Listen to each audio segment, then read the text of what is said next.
going on, everybody? Welcome to episode 33 of podcast. I'm going to be joined today by Jason Putney, founder of Downeast Shipping, which is a motor carrier based out of North Carolina. Just before we hop into today's show, we got to get through the EF routing top hauls of the week.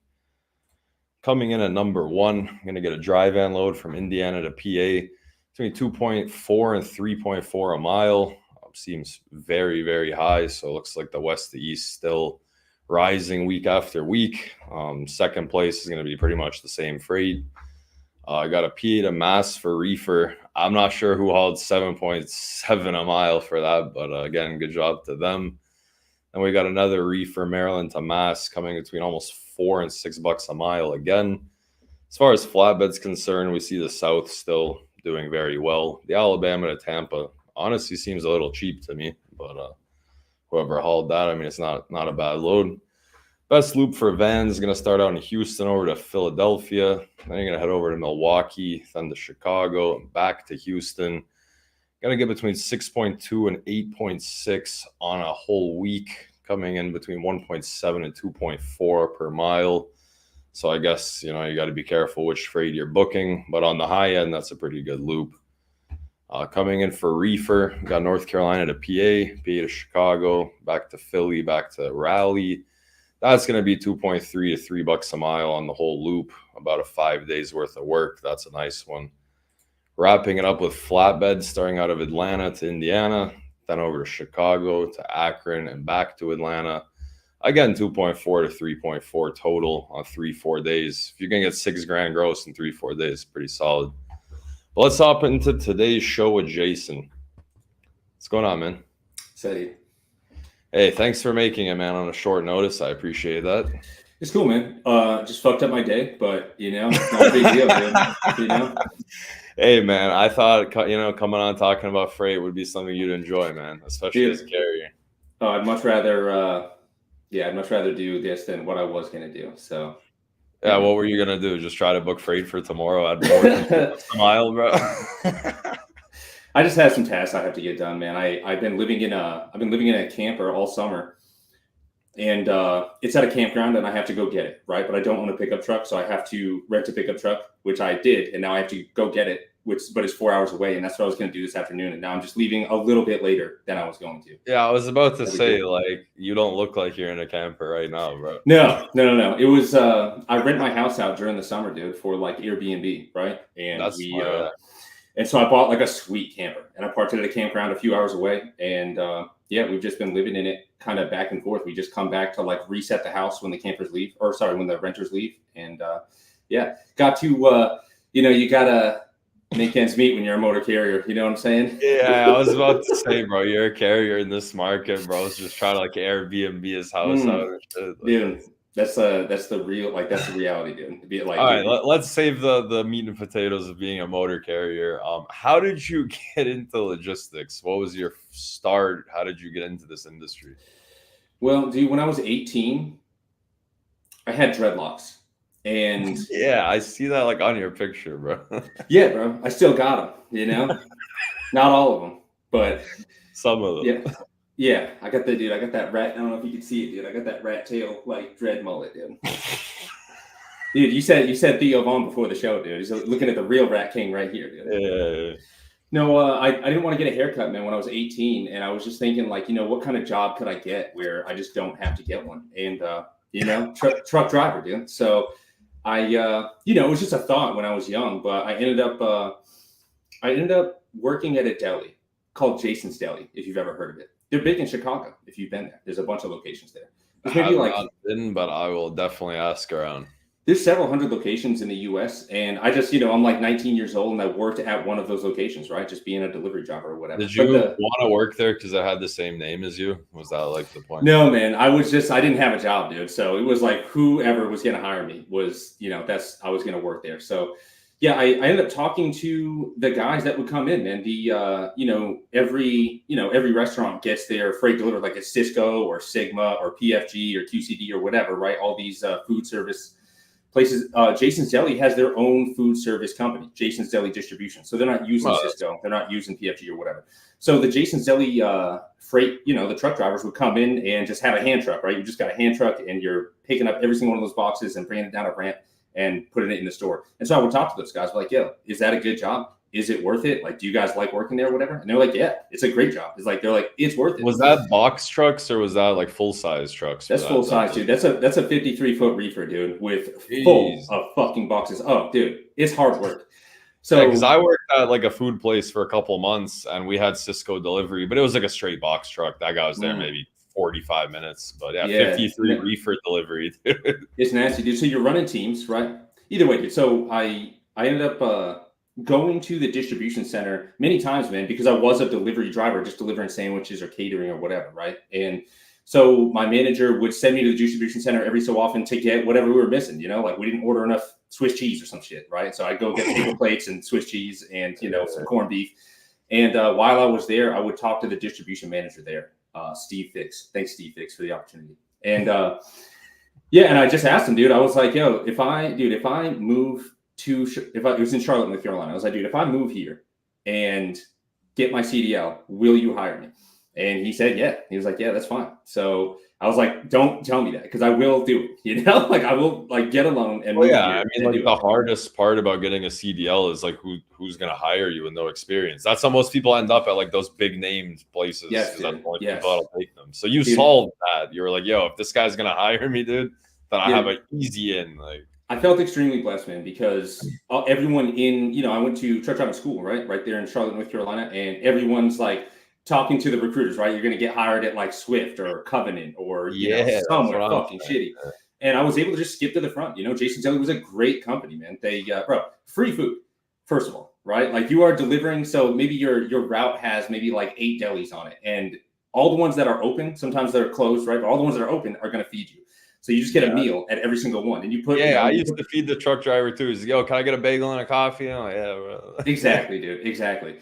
So, anyways, I worked there, dude. That was my only job. That's the only job I've ever really had, man, as a truck driver. So I was 21 when I got my CDL, and I was 20 when I moved to Charlotte, man. And when I turned 21, I went to CDL school and got hired at that distribution center, and. Dude, I worked there for like 4.5 years, and then I was working so hard. Man, what kind of routes was that? Was that all local reefer? Like it wasn't at all, man. It was you're running teams, and the route that I had for a couple of years was down to Florida and back. So it was like a lot of Atlanta. It's like Charlotte to maybe 3 to 5 stores in Atlanta, and then we do like Mobile, Montgomery, Pensacola, Florida, Tallahassee, and then back up to Charlotte. So it was like just a big loop. Yeah. It was maybe like a 36-hour run twice a week. And it was beautiful, dude. You just do it nonstop. It's extremely difficult work, right? Like unloading trucks. Oh yeah, you had to unload it by hand at the end. Yes, that's the thing. That's the hard part. Yeah. It sucks, dude, because you get a nap on the way to Atlanta, right? And then you're both up and you're unloading the stores in Atlanta, and then you get like another hour and a half nap or something on the way to Montgomery, Alabama. And then, and now it's your turn to drive. And so the next person gets an hour and a half nap on the way to Mobile, Alabama, right? So you just sleep and then a little bit and then work and then sleep a little bit more and then work, sleep a little bit more and then work. And now it's your turn to drive. So you just get these naps, dude. And it's nasty, weird schedule. Oh, it's fucked, bro. Especially it's not broken up by like manual labor at manual labor. Dude, you gotta be ready to work as hard as you can. Like that. Like you're just asleep. It's like I need this sleep because if I don't get it, it's not coming back. Like I need it. So you just get that hour and a half if you can. And then you wake up and your partner needs you to work hard because it's hard, So like you wake up and work as hard as you can do. And you have like one of the funniest intros into logistics I've ever heard, bro. Like running a team reefer deliveries. Bro, I'm so thankful for it, man, because my partner, dude, you're running teams and that's significant, dude, because you're in this tiny box with another individual. With another dude, yeah. And dude, if that guy sucks, your job fucking sucks. Your life is gonna suck. Your life sucks. Yeah, man. Yeah, that's a good way to put it, dude. So I mean, I was a garbage man, which like that's obviously teams. Like I had the driver and I was the unloader. but that's for 9 hours or 8 hours, dude. I get to go home at the end of that. So Right. when I had a shitty driver, it was fine, bro. Like the day ends and I don't have to see him anymore. Yes, dude. But, yes, exactly. yeah, getting stuck in the truck with somebody like that would ruin your life. Dude, just farting in their sleep, you know? Just, dude, you know. But, dude, my partners that I had after the first one, man, I kind of got raked over with my first partner. But after that, dude, I had a series of good partners until I got stuck with one for a couple of years who I'm still, dude, he really changed my life, man, because of, you know, just setting the tone. I'm a kid, bro. I'm like 22 or 3 or whatever. And so this guy actually just set the tone. Like, this is how this is done. And this is how you operate as, you know, as a team and as a truck driver, right? Just really like cleanliness and efficiency. Cause like you both got to put in a lot of work. If you're slacking, that work that you're not doing is only going one place. And it's that, you know, and so that like, guy's going to let you know right away, bro. Exactly, dude. So yeah, just super thankful for, I mean, dude, the friends and partners that I made in that job, dude. It was all right. So you started out getting a CDL, running the team hand bomb delivery routes for a couple of years. You were driving the truck. I mean, what are you doing now? You're the owner of a motor carrier. What went through your head that made you think, you know, I'm going to stop driving the truck and I'm going to open up a motor carrier? And what year did you open it? This is 2016, man. So I didn't know what I was doing. And I had absolutely no guidance whatsoever. So that's why I'm doing this, man. Because if I had any amount of guidance, dude, if I was going to give anybody advice, dude, it's like, yo, I'm thinking about getting my own, you know, MC number. It's like, dude, fucking don't do it. Yeah, don't, dude. It's like, it's not a good idea, bro. Yeah. So what I was, I think it was a good idea once for like 2 years, from 2020 to 2022, and then it was never a good idea ever again. So I was working as hard as I could at that Jason's Deli distribution. I had picked up a new route that was kind of 4 shorter runs per week instead of 2 longer ones, but which means it's double the amount of unloading the trailer, right? It's 4 full ass trailers every week. And it basically just killed me, dude. It was like I was working as hard as I possibly could. And so I was just thinking like, yo, I can't work any harder. I can't do this the rest of my life. Right. It was more so like, if I'm going to be working this hard, I'm giving them everything I got, dude. Like, my knees hurt, you know, I'm wearing a back brace at work.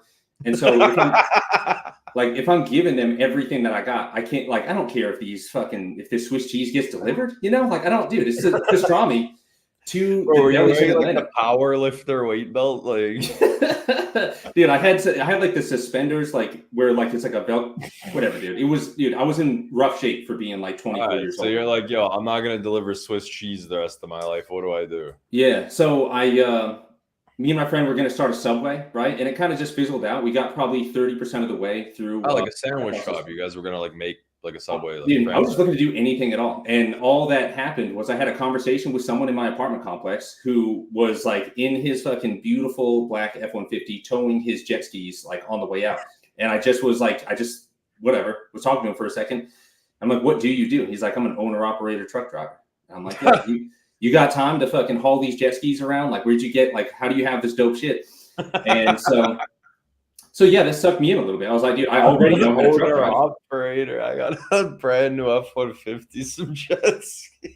Dude, I'm 24 years old, bro. Like, I'm like, yeah, I'm just trying to get to the I'm just trying to make it in life, bro. Yeah, I want to get to that guy's spot. Right. So so that prompted it. He was like an owner operator for Schneider, and he was showing me his like live load board at Schneider. When you lease on there, they have their own like in-house load board, and apparently it's great. So I hope it's better than the one that they let carriers use, because that one's pretty. I know. I'm not gonna say it, but it's just. Dude, Frank Power could use some improvements, man. I still use it. Anyways. Yeah. But no, so that conversation prompted me like, all right, it's like, I'll figure out how to buy a truck and, do whatever that is. And I didn't know what that was, man. So I didn't know what the difference was between leasing your truck on somewhere and being a motor carrier. I had no idea what that was. So I ended up unknowingly filling out all the paperwork to become a motor carrier. I just did that. And I didn't know what I was doing. Didn't understand, like, you could just go lease a truck on someone else's MC. Like, no clue, dude. I didn't know what that meant. Any of that shit, dude. I'm talking about. I went in, dude. I jumped fucking headfirst into these cold, icy waters, dude, and I just had no fucking idea what I was doing.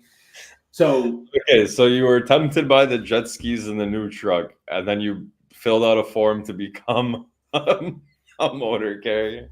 Yeah, man. So that was, I just didn't know whatever. That was early 2016, dude. So I just, if you fast forward a little bit, I just didn't sleep for like a couple years after that, but walk me through the first 6 months, right? Because like, how did you book freight? Like, when did you get a truck? Like, how did because it's a new MC, bro. Like, what did you do? It's very difficult, dude. The lady that was one of our in the office at Jason's Deli, the lady there was super nice, dude, and she showed me how to book freight because at Jason's Deli you still have to get backhauls, right? Like you finish your route and you get done the last store, and then you have an empty reefer trailer in Tallahassee, Florida, that you need to book to come back to Charlotte so that it doesn't just lose money on the way back. Right? Yeah, bro, this guy's origin story is so funny, dude. Like I never heard one like this. But okay, wait a second. So you became a motor carrier for Jason's Deli? Like, I'm so lost in the story, dude. No. So I'm just trying to say how I learned. Wait, when you worked at Jason's Deli, you still had to get backhauls? Yeah. Just as an employee driver, I didn't get them. The lady in the office. You guys had in-house dispatch. The dispatch you guys had.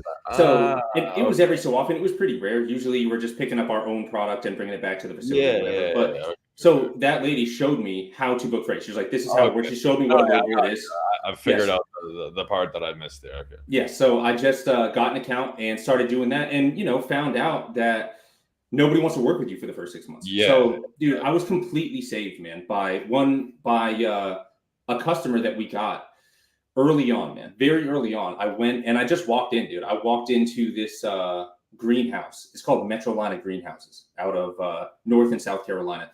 And dude, I just walked in and met the shipping manager there, and he was like, "Yeah, we bring on, we have like a peak season, April, May, June, July, sometimes." Of course. And so, yeah, I'm a hard worker, and that's kind of all it takes. So they brought me on, and I ended up working for them for the peak season, and we just crushed it, man. It's power only round trips, right?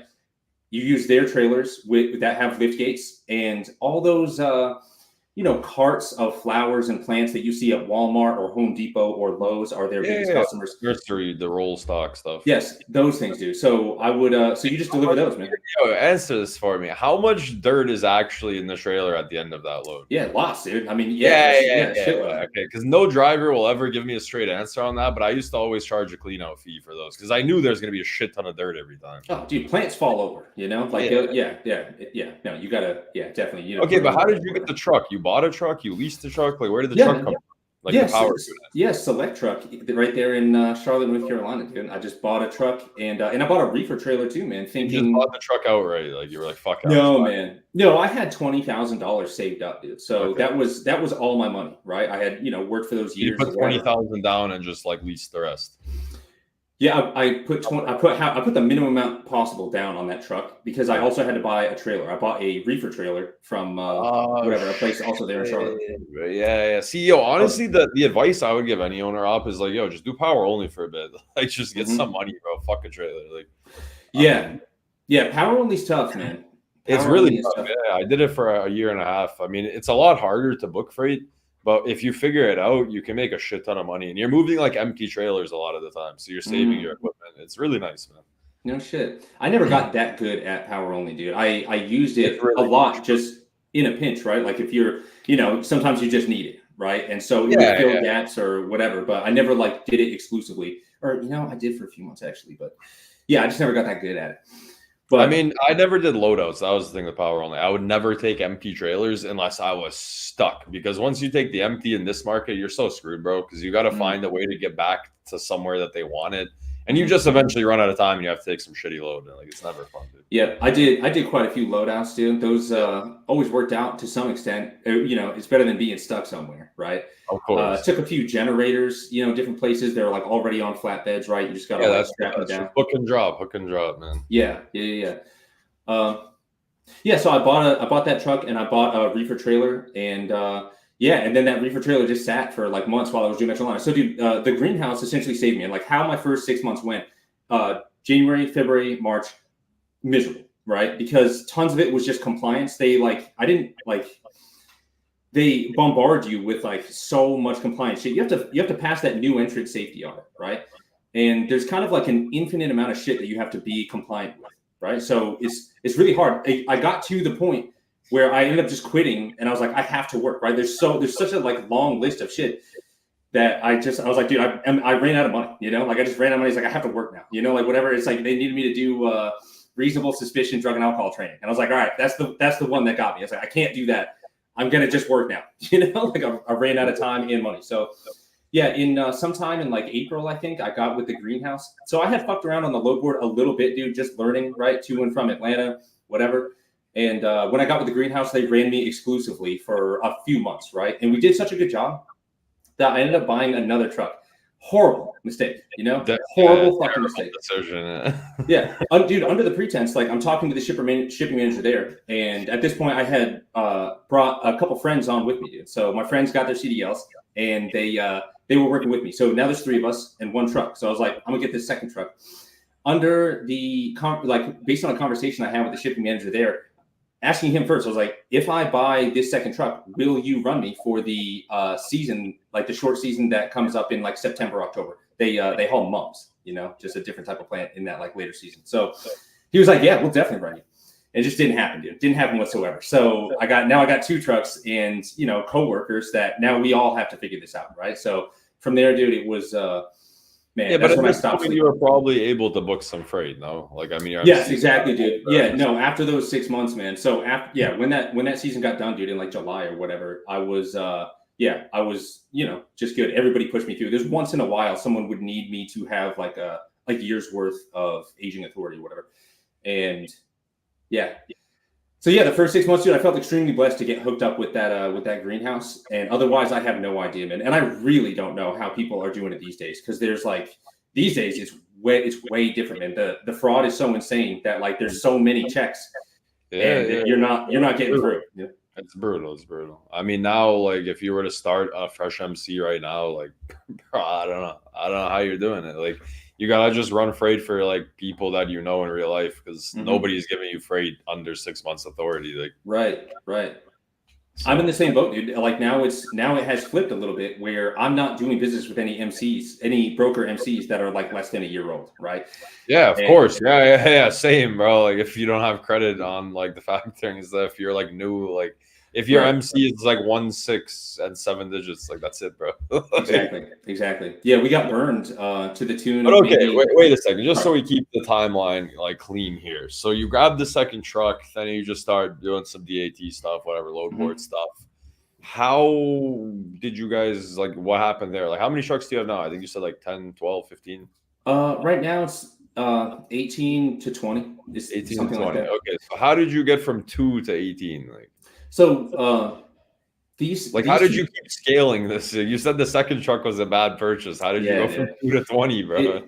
So it was that second truck, man. At this point, that first truck was $80,000 and that second one was 45, and that reefer trailer was like $34,000 or something. So I'm like, I'm fucking not sleeping, I'm just working, dude. Like this is like I am drowning, I'm drowning in equipment debt and learning how to be a motor carrier at the same time, right? Like I don't know what I'm doing, and I have enormous payments to make, and that's just what it is. And I have a family, I have a daughter, whatever. So I'm like, I took on way too much responsibility, bro. So yeah, but at least at this point, you're not unloading Swiss cheese and shit. So like, yeah, I know, dude. I thought it's a tough situation, but you're moving forwards.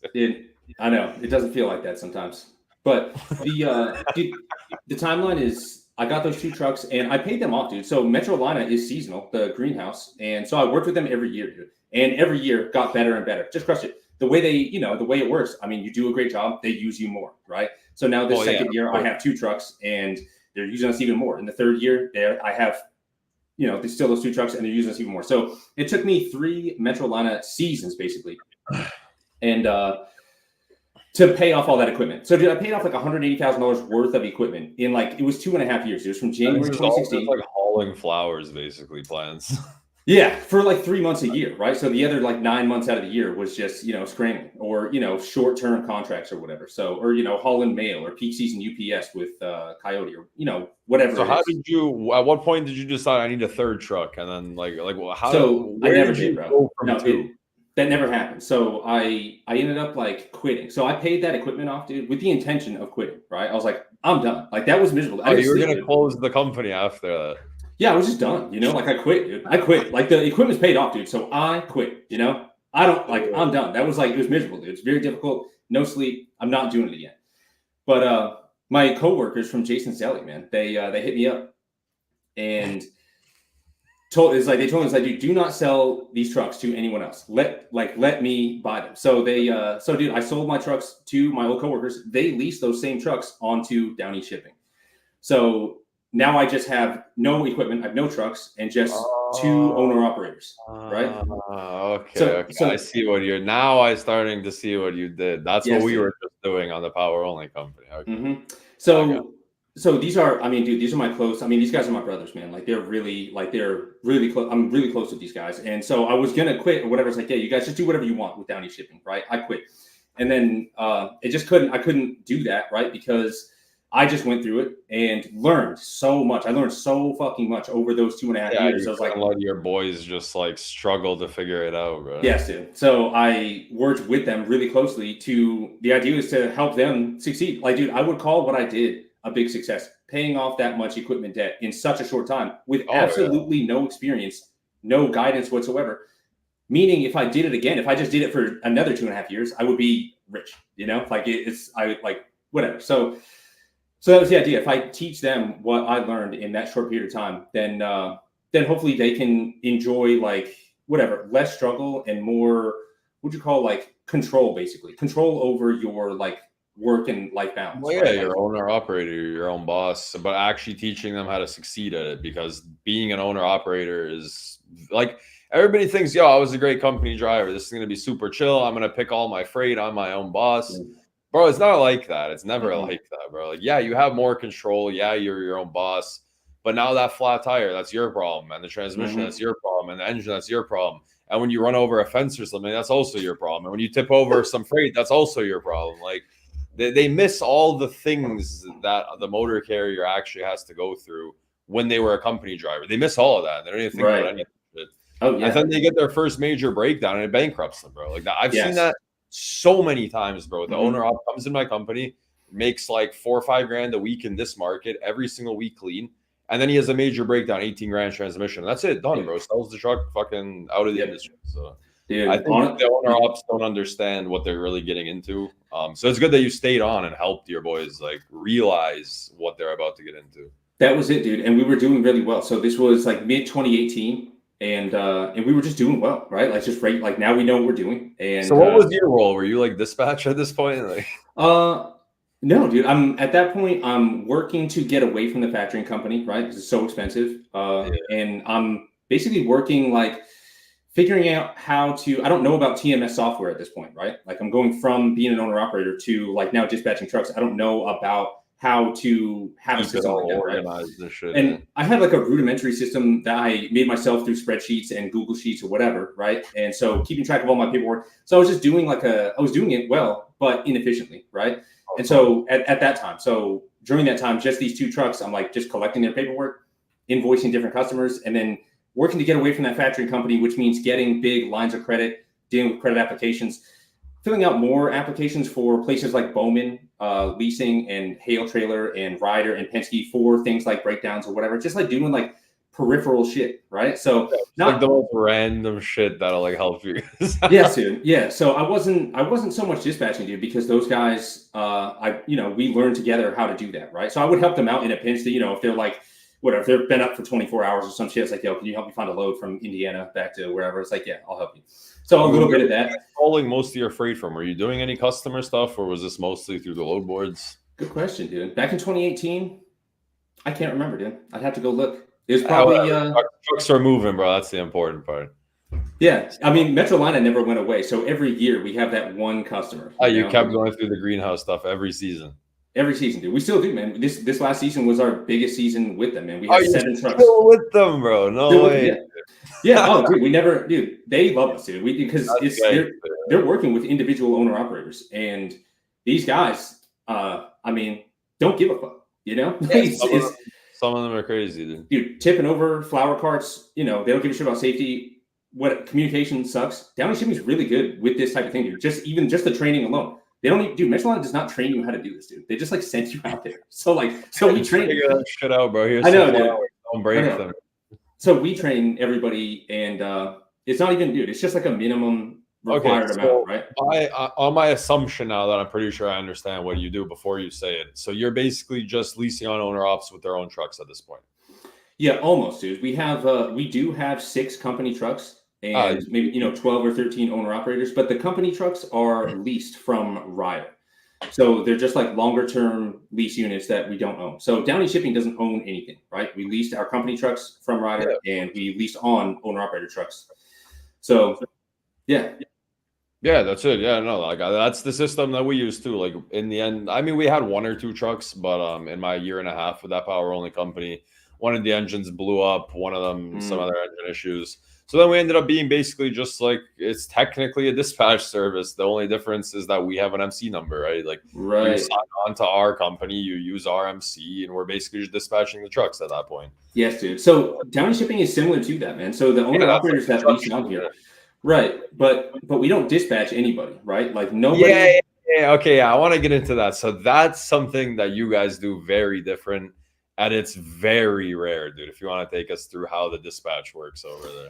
Yeah, I don't know how rare it is, man. I've seen other companies do what you would call like self-dispatch, right? So, yeah, what we do, man, we got better and better over the years at that, right? At like dispatching trucks, using the tools that are given to you. Really, like there's a million tools out there to use, right? And if you can like collect them all and make it easy for the owner operator to access them, then you could have an easier time as an owner operator, and that's the idea, right? So our model is that we charge the lowest percent that we can, right? 10%.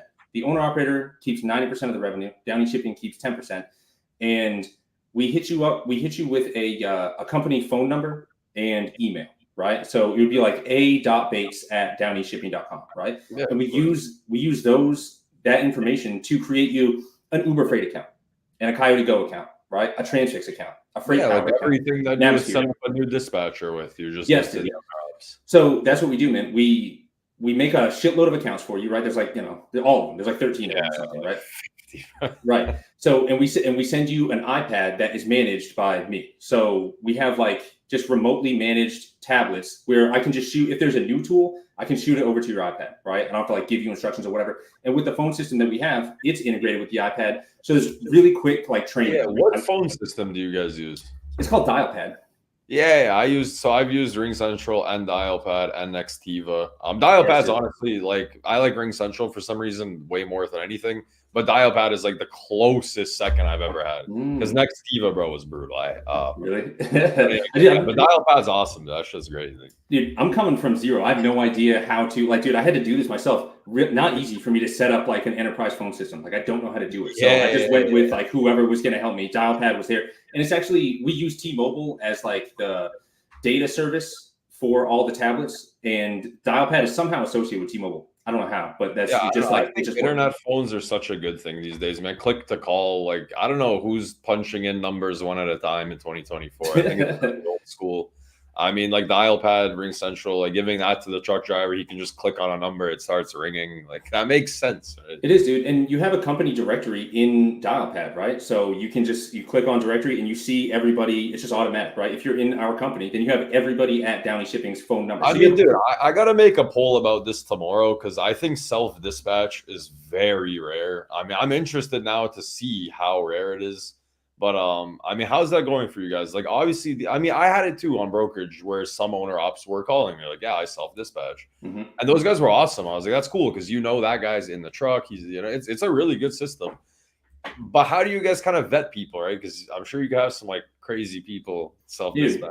Oh yeah, man. No, dude. We're 8.5 years into business now, right? With like 6 of those being with owner operators. So we brought people on. Things were going well early on. So I'm, a kid basically, and I'm just bringing on whoever else. Things are going well. I put out a couple ads. I bring on some more owner operators and learned, dude. It took me longer than it should have to learn that people are, they'll take advantage, of a gullible person like myself, right?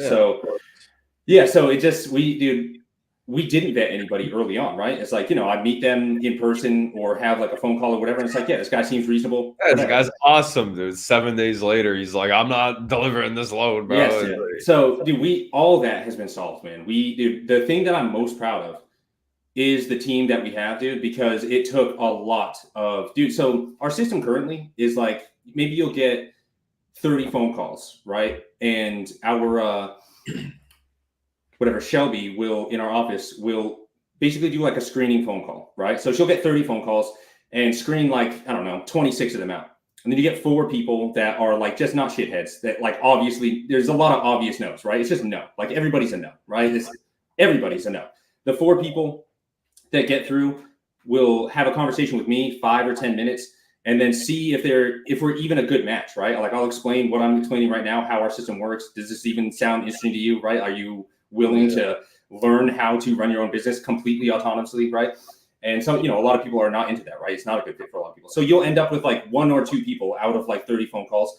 And then after that, a screening phone call from Shelby, and then a second kind of screening phone call from me. And then we'll schedule an interview, right?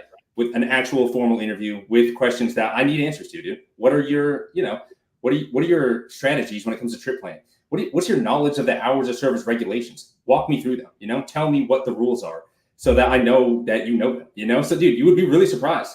You get to that point and people don't know the hours of service rules, right? And it's like, all right.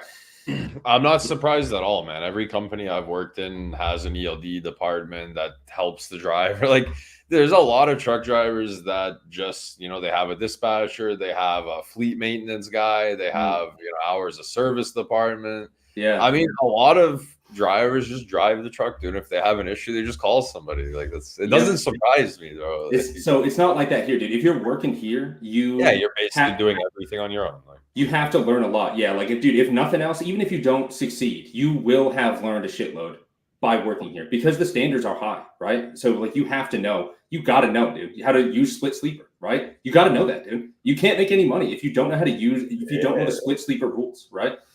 So so vetting them, we do that interview. If I like them enough, I'll pass them to my transportation manager. He'll do like another less formal interview, right? And just try to like get more. It's tough, bro. Honestly, anybody who's watching this or is gonna watch this and has never been on the carrier side of things, like it's insane. It's wild. Like drivers will be so cool and they'll get through every interview and everything will be great. And they're the nicest guy in the world and they have a reasonable salary expectation to make every week.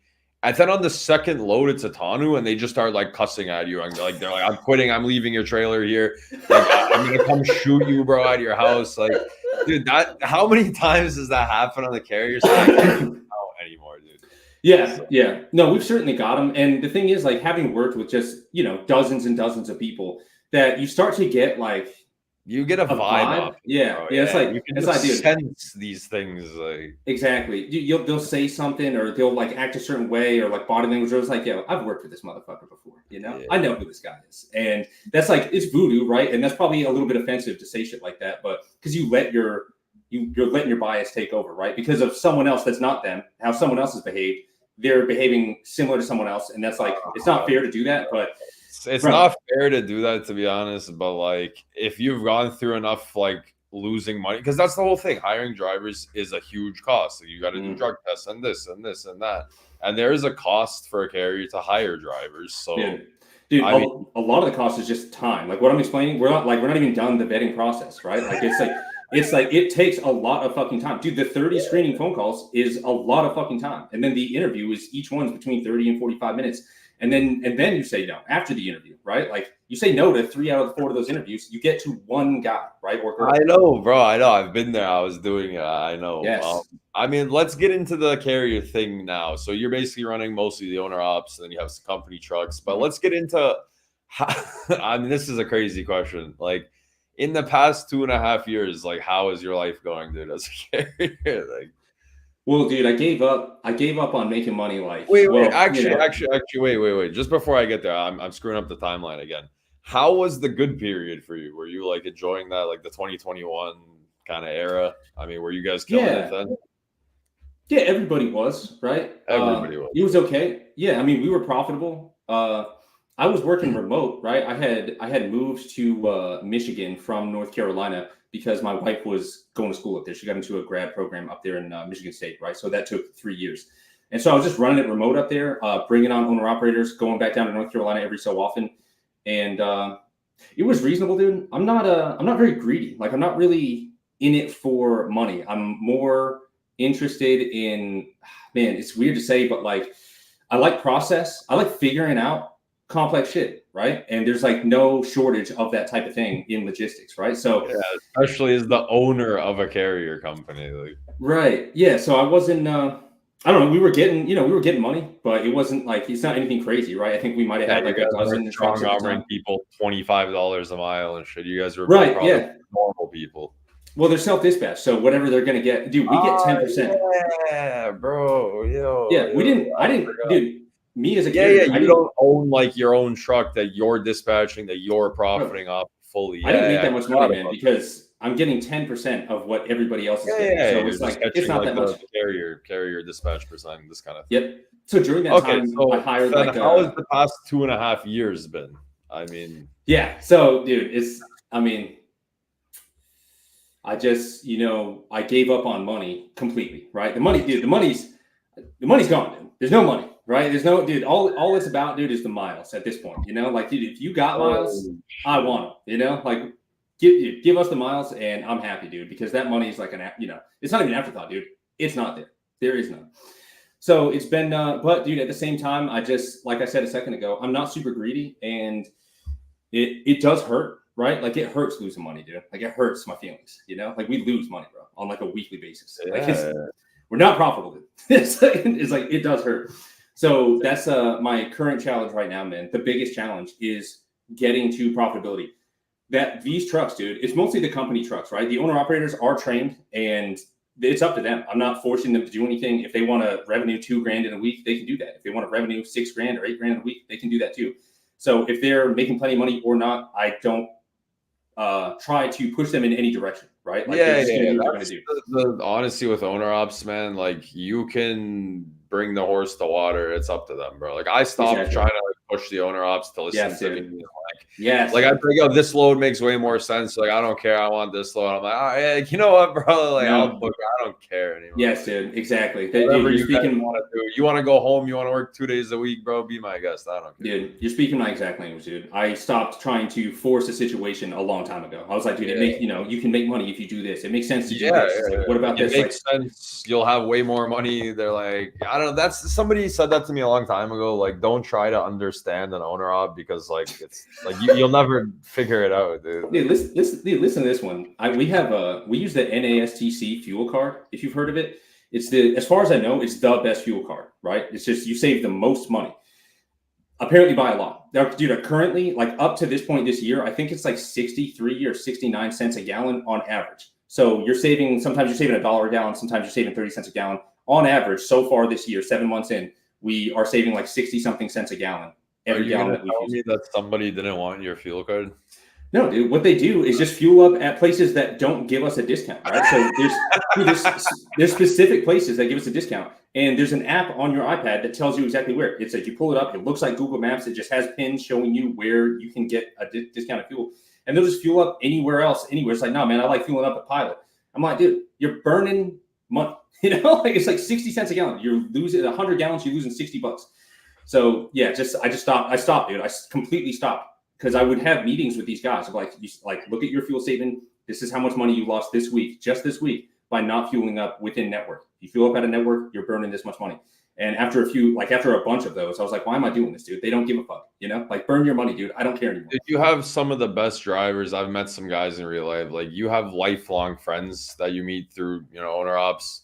Then there's the flip side where like, bro, they're just going to do what they're going to do, bro. Mm-hmm. Like, I mean, I don't know. But I mean, as far as things are going, I mean, what would you say? What kind of advice would you give anybody as far as starting a, carrier company, as far as dealing with this market? Any, owners who might listen to this?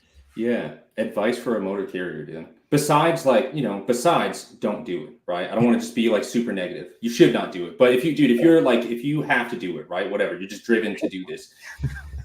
Dude, one of the tools that helped us the most was our TMS software, Toro TMS.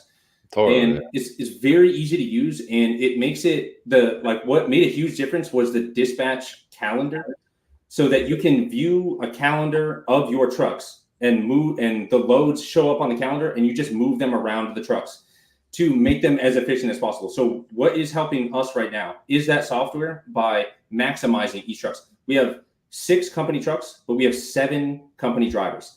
So we're doing slip seating where it's like someone's getting out of the truck and someone else is getting right back in it to do another load. And that's what has to happen right now, dude. The money is not there unless these trucks run the whole time, right? You need more than 1 driver per truck, which means that you have to basically do round trips, right? And this is not advice, dude. This is just what we are doing, right? Yeah, it's just current companies and companies. Right, dude. So we will go out and come back, and then someone else will get in that truck and go out and come back, and someone else or the other last person will get in that truck again and go out and come back. So the calendar is supposed to just be filled up, and with that view, it's easy to understand like why a truck didn't make that much money. It's like, why did we lose $600 on this truck last week? It's because there's a huge gap there, you know, between Tuesday night and Thursday morning. It's like we could have squeezed like $1,200 in revenue into that gap, and you can't really tell if you don't have it in that view. So, I guess a good TMS is crucial, dude. If you're not thinking about your trucks in terms of utilization, then you should be, like. Yeah, I mean, that's like kind of the whole like EF routing. The guy Gino from there, we were just going through some tech demo stuff because they're like a carrier thing, like a tool that helps carriers maximize profits and like, the utility of each truck. And he was like, bro, we're like Moneyball, Some people are like talking about freight and drivers, like, oh, their hair or like their shoes. And like, we're over here like Jonah Hill, bro. We're just like, this is the numbers, bro. Like, this is it. Like you gotta look at trucking like by the numbers, bro. Like, this is why you're failing. Like these numbers do not make sense. So, yes, dude. That analogy made me laugh because I never thought about it that way. No, that is good, man. It's like, I only like to do this lane. It's like, well, dude, you gotta start liking something else. There's no money. You gotta start liking something else, dude. All right, man. On that kind of ending to the whole serious part of the show, I think we got pretty much everything in there. Also, by the way, you're just like a funny guy. This is like hilarious because I don't get to talk to a lot of carriers, as we said on the phone earlier. I don't know, like the carriers are busy, dude. I don't know where they are. I don't know why it's tough to come across more carriers. It's easy to find truck drivers, but it depends. Right. What kind of truck drivers? The carriers are busy, dude. I don't know where they are either. I work in Charlotte, North Carolina a lot, and I know very few of them. The few that I met, I dropped in on them. Just they were close to me, so I went and just like it was a cold show up. I just showed up. I'm like, dude, I'm a motor carrier from down the street. We don't know each other, so we should know each other. Yeah, like the carriers, they're like not on social media. They're pretty. It's tough to just. There's not a lot of carriers marketing themselves, and I mean, I think that could kind of be an issue too because there's a lot of like missed opportunities. But none of my business. Anyways, hopping into some fun stuff here. I'm gonna blow through this stuff. Hopefully, in the next 12 minutes, we'll be out of here. As far as hobbies go, I mean, what do you like? Do you like fishing? I don't know why I think you like fishing, but yeah, I like to fish. I got like a fishing kayak. I live close to a river, so I'll take it down there sometimes. Yeah, so when you're not panicking about being a motor carrier, you enjoy some fishing.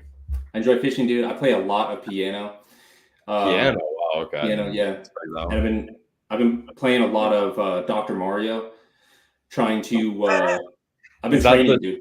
Is that a side-scrolling one, Dr. Mario? Is it still the sideways one? No, Dr. Mario is more like a Tetris style where there's like these. It's like more like a puzzle game. Yes, the pills, dude. Yes, the pills come down, dude. I play a lot of Dr. Mario, dude. All right. How do you play that? Is that emulator? Or you have like? I played on the Nintendo Switch, man. They got like a NES version. Okay. Yeah. I figured you might hit me from left field, like, I got an N64 chilling somewhere. Well, dude, I'm dude, toot my own horn. I'm an incredible Dr. Mario player, dude. So I'm training for the tournament that happens every year. I'm trying to get into the yearly tournament. It's very difficult, dude. You can't. Is this a joke? No, dude, you can't just join, bro. You have to. I know. I play competitive games too. I didn't know there was like Dr. Mario. Bro. Yeah, bro, look up the Dr. Mario tournament, dude. They have in like Ohio or something every year. I don't know what it's called, man, but I haven't where is it? It's in Ohio every year? I think so, dude. It might move around. I think it might have been in Ohio last year, but yeah. So you got to get in, you got to get an invite for that. It's kind of, you have to do speed runs. You have to qualify. So you have to stream yourself doing a speed run that hits a certain time. And then I guess you like, you like on speedrun.com, bro. Right, dude. Right. So yeah, I haven't done that yet, man. I play a lot of games, bro. Trust me. I know about all nice. All right, dude. What game do you play, dude? World of Warcraft comes out tomorrow, and FIFA comes out next month. So World of Warcraft. Yeah, actually, funny enough, I just got my I don't know if you can see it. I just got my World of Warcraft mouse back. Oh shit! Yeah, dude. Yeah, that's what you need, dude. I forget what those are called, man. Yeah, like a Razer Naga. Yeah. All right, so competitive Dr. Mario. Did not expect that one. Let me know how that goes, by the way, if you qualify. I would love to know. Yeah. Sports. You play any sports? I learned how to snowboard a few years ago, dude. No, I don't think so. Yeah, no, I just learned how to snowboard like recently, so I do that every winter. But I can't think of. No, I don't think I play any other sports, dude. I mean, yeah, I think Dr. Mario is your sport, which is fine. Like that is a sport. Like competitive games are a sport. No one will change my mind about that. Music. As far as music goes, what do you like? I got dude, probably my favorite of all time. I got a couple favorites, dude. I like Bach, dude. I play the piano, right? So I play Bach, dude, exclusively. Yeah, so lots and lots of Bach, dude. And I'm a big metalhead. I really like probably black metal is my favorite, probably like favorite genre would be black metal. And my favorite artist, really, dude, my favorite artist, like music artist out of any genre, is probably 3 6 Mafia. So it's a little bit. It's like, you know. So I like whatever, dude. You know, I like anything that's good. But that's probably not the, you know, like the most unique person. Like competitive Dr. Mario, Bach, 3 6 Mario. Like, bro, what's happening right now? You got to stick to what you're good at, you know. Yeah, I got you. Craziest logistics story. You have any like wild situation? Oh man, dude. You know what? I can't think of one, dude. Oh, dude, I got a really inappropriate one, dude. Yeah, we could skip it if you want. We could tell it if you want, but that's up to you, bro. I won't force you. Dude, I got solicited, dude. I got solicited for like a male, you know. I mean, all right. Yeah, like people can just think what they want about that. Yeah. We can skip that one. Let's just. Nah, we're good there. What's your favorite joke? Do you have a joke that's not inappropriate? Nobody has jokes anymore. I might start getting rid of this question, but like it's so funny when somebody has a good joke. It's so funny. You you just got to send it ahead of time, right? Because I don't. No, but you can't, because then it's not funny, dude. That's the whole point of the show. Well, you got to think of them, right? Like I probably got a couple. Okay, bro, listen to this. One of my friends just told me the funniest joke ever, but I have to change one word, which is like it might not be funny because I have to change the word because I can't say the joke how he told it to me. But all right. I think this is the joke. I'm gonna start the joke. Yo, I think my doctor might be dumb. And then you ask me like, why do I think that, right? Like, so like, ask me like, why do you think the doctor? Why do you think that? Yeah, because his name's Dr. Dum. Like, yeah, right. That's the joke, bro. But it's the joke sucks, dude. What are you talking about? Yeah, no, it's way more funny how he sent it to me though, like the original word. I laughed at that, bro. I laughed at that for like 20 minutes. It was so funny to me the way, because like he texted it to me and he was like, "Ask me why," like in the text. I was like, "Why, bro?" This Dr. Dumb. I was like, "All right, bro." What is this like inappropriate word, dude? That or it's like yeah, it's like the R word that we can't use anymore apparently. Oh yeah. Yeah. So yeah. Anyways, but that joke made me laugh for 20 minutes. I don't know. It's really funny. All right, man. Regarding train and rail transportation, how many chuggas come before choo choo?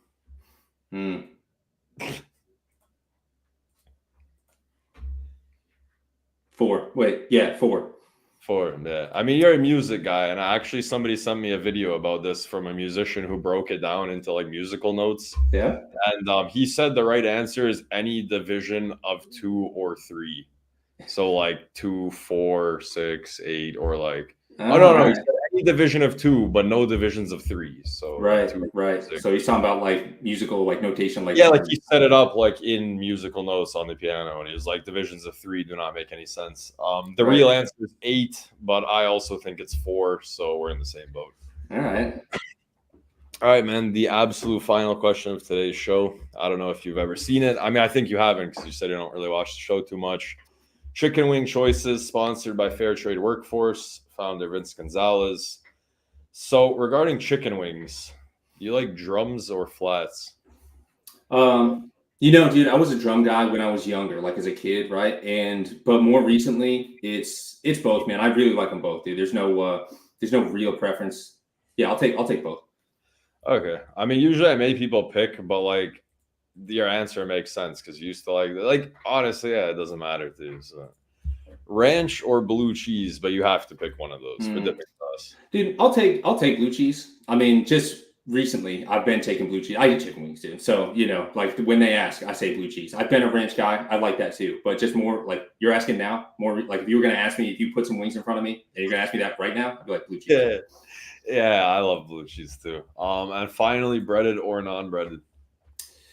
Better non-breaded. I'm gonna go non-breaded, dude. I think.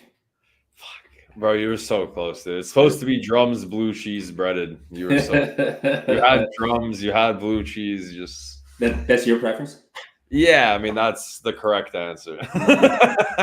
You like Dude, you like dry rub or you like more like a sauce guy? No, I'm a sauce guy through and through. Like dripping buffalo or bar, like dripping with sauce, dude. And the funniest part is in Serbia, so like the chicken wings here, they have great chicken wings, but nobody's figured out how to just put them in a bowl and shake them with sauce yet. Like we haven't figured that part out. What? So every time you order chicken wings, they just give you some dry fucking chicken wing. Like it's just juicy chicken inside and it's just dry on the outside. And there's no dipping sauce.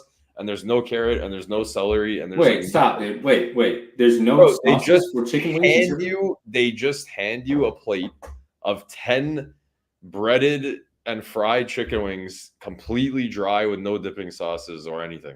Just a plate of chicken wings. What? No Parmesan garlic. No fucking Jamaican jerky. No lemon pepper. No dry. We have no barbecue. We have no nothing. What the fuck, dude? Yeah, bro. That's why, I'm starting to get mad about chicken wings over here. But I make them myself now because it's not. Yeah.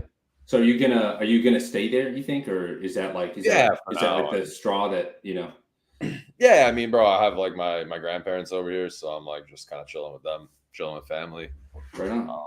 But I mean, being in logistics is kind of tough. So obviously, I'm gonna need to make some appearances in the States at some point.